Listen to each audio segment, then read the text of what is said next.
It was a quiet afternoon in the valley, the kind where the sun hangs low and golden light dances across the rolling hills. Jacob, a rancher who had lived alone for many years, rode slowly along the river that cut through the edge of his land.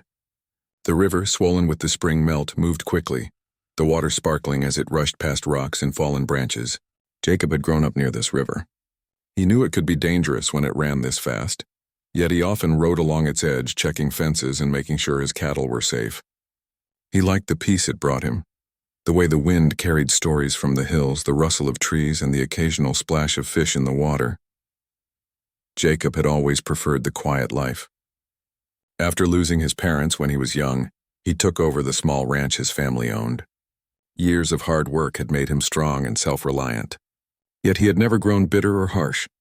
He believed in kindness and respect, especially toward those in need.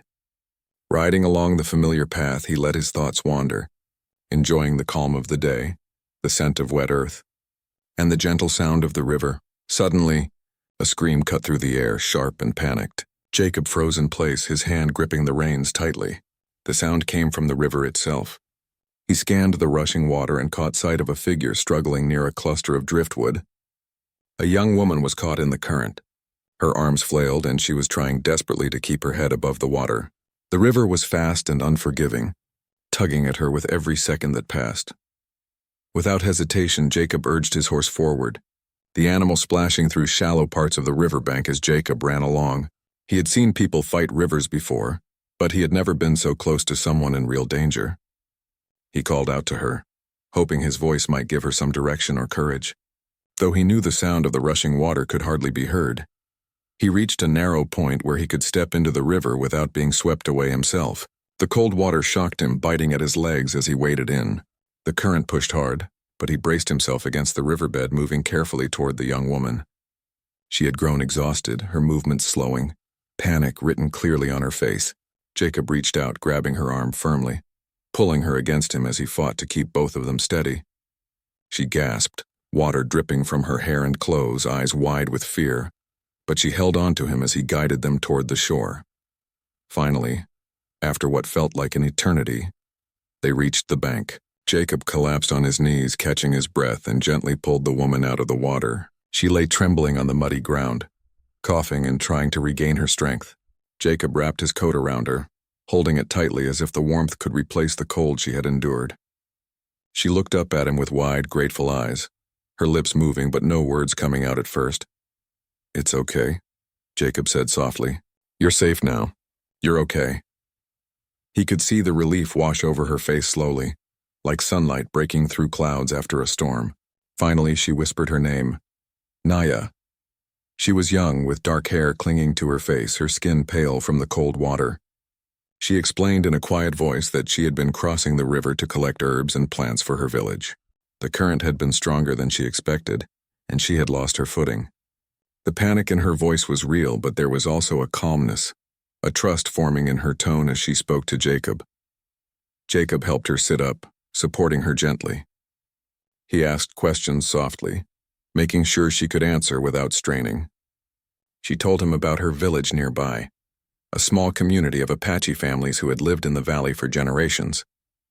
She spoke about the land, the animals, and the ways of her people. She seemed nervous at first, but Jacob's calm presence reassured her. Once she had rested, Jacob offered to guide her back to the village. It was the right thing to do, and he felt a quiet sense of duty to make sure she returned safely. They walked together along the winding trails through the forest, the sound of the river fading behind them. Jacob noticed how alert she was to the sounds of the forest, how she seemed to know the land like it was part of her. He admired her strength, the way she moved carefully but confidently despite her ordeal. As they approached the village, Naya began to explain more about her people's traditions. She spoke about the stories told around fires, the dances that celebrated the seasons, and the teachings passed down from elders. Jacob listened with genuine interest. He had always respected people's ways and believed in learning from them whenever possible. Naya's words painted a vivid picture of her life, one that was very different from his own, yet full of beauty and meaning. By the time they reached the village, a small crowd had gathered near the riverbank. Villagers had seen the struggle and rushed to see if she was safe. Naya's parents were among them, their faces etched with worry and relief. They thanked Jacob over and over, their voices full of gratitude. But soon the elders began to speak to him, explaining a sacred law of their people. Anyone who saves a life from the river is granted a special bond with that person.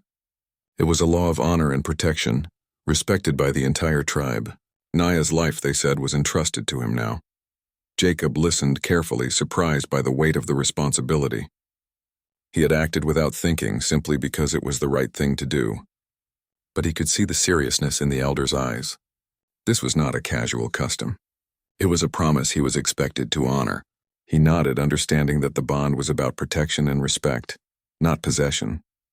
He would ensure her safety and well-being, and in return, the tribe would trust him. Naya stood close to him, still shivering from the river, but her eyes reflected a quiet trust.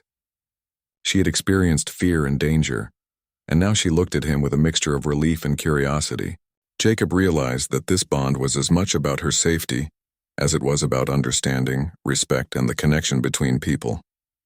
It was a lesson he hadn't expected to learn that day, but one he would not forget. The villagers invited him to stay briefly, offering warm food and blankets. Jacob declined politely, knowing he had work on his ranch, but he promised to return to check on Naya and her family. He could feel a change within himself. Something had shifted in the river, in the act of saving a life and in the trust he now carried. It was more than gratitude. It was a connection between two worlds, two ways of life, and two hearts that had intersected in a single, fateful moment. As he rode back to his ranch, the sun dipped lower, casting long shadows across the valley. Jacob thought about Naya, her courage, and the sacred law that now linked their lives. He felt a quiet sense of pride tempered with humility. Life was fragile, he realized, and moments like these were rare gifts. He would honor this bond, not because it was required, but because it was the right thing to do. The river had given him a responsibility, and he intended to live up to it. Even that evening, as he sat on the porch of his small home, Jacob thought about the river, the girl he had saved, and the strange sacred law that now guided him. He knew he would return to the village not as a stranger, but as someone trusted to protect one of their own. And in that trust he felt a quiet happiness, knowing that even in a world full of challenges and solitude, courage and kindness could create bonds stronger than any fence or boundary. The days following the rescue passed quickly. Jacob returned to the village, keeping his promise to check on Naya and her family. The elders greeted him warmly, and the children peeked curiously from behind the trees. Naya's parents smiled, their faces full of relief and appreciation. They did not expect him to return so soon, but Jacob felt it was important. The sacred law that bound him to Naya was not just words, it was a responsibility he intended to honor. Jacob helped with small tasks around the village. He repaired fences that had been weakened by the spring rains, carried water from the river, and assisted with chores that required strength or skill. Each time he worked alongside the villagers, he learned more about their way of life. He admired their closeness, the way they supported one another, and the care they gave to the land and the animals. Naya often accompanied him, guiding him through the village, showing him which plants were used for medicine, and explaining the significance of certain rituals and traditions. As they spent more time together, Jacob and Naya began to understand each other better. She admired his patience, his steady hands, and the calm way he approached life. He, in turn, appreciated her courage, intelligence, and the gentle way she treated both people and animals. Their conversations were easy, flowing naturally from topic to topic. They spoke about the river, the mountains, the animals, and the stories passed down from generations. Each story she told seemed to carry wisdom, and Jacob listened with respect, learning not just about the customs, but about the heart of her people. One afternoon, the elders invited Jacob to witness a small ceremony. It was a celebration of the river, the same river where Naya had nearly lost her life. The villagers decorated the banks with colorful ribbons and flowers, and they sang songs that echoed across the valley. Jacob watched as Naya moved gracefully among her people, participating in the traditions with pride and joy. He realized that this bond he now shared with her was more than protection. It was about respect, learning, and being part of something larger than himself. As the weeks passed, Jacob found himself returning to the village often. He began to help with larger tasks, like preparing the fields for planting and mending roofs before the next rains. Each time he saw how Naya worked alongside her family, strong and capable yet always ready to smile or share a story. The villagers trusted him too, for he showed respect and understanding, never imposing his ways but joining theirs. Slowly, the initial distance between him and the community began to fade. He was no longer an outsider. He was someone who had proven courage and earned trust. Jacob and Naya also spent quiet moments alone, walking along the river or sitting under the tall trees at the edge of the forest. They spoke about their dreams and hopes for the future, about the land and the possibilities it held. Jacob found himself laughing more than he had in years. The loneliness he had carried on his ranch felt lighter, and he discovered a joy in companionship that he had not known before. Naya too seemed happier, her eyes brighter, her steps lighter. She appreciated his patience and his willingness to understand her world, and she enjoyed sharing her life and traditions with him. One morning, a gentle breeze stirred the village. Jacob was helping repair a fence when the elders approached. They spoke to him quietly, explaining more about the sacred law and its meaning. It was not a law of control but of trust and guardianship. The rescuer was responsible for the well-being of the person whose life had been saved, ensuring they could live safely and freely. Jacob listened carefully. He understood that his role was to protect and support, not to dictate or control. It was a lesson in humility and respect, and he accepted it fully. Naya joined them as the conversation ended, smiling softly at Jacob. She thanked him not just for saving her life, but for respecting her, her family, and her people. The trust between them had grown naturally, and neither felt pressured by the sacred law.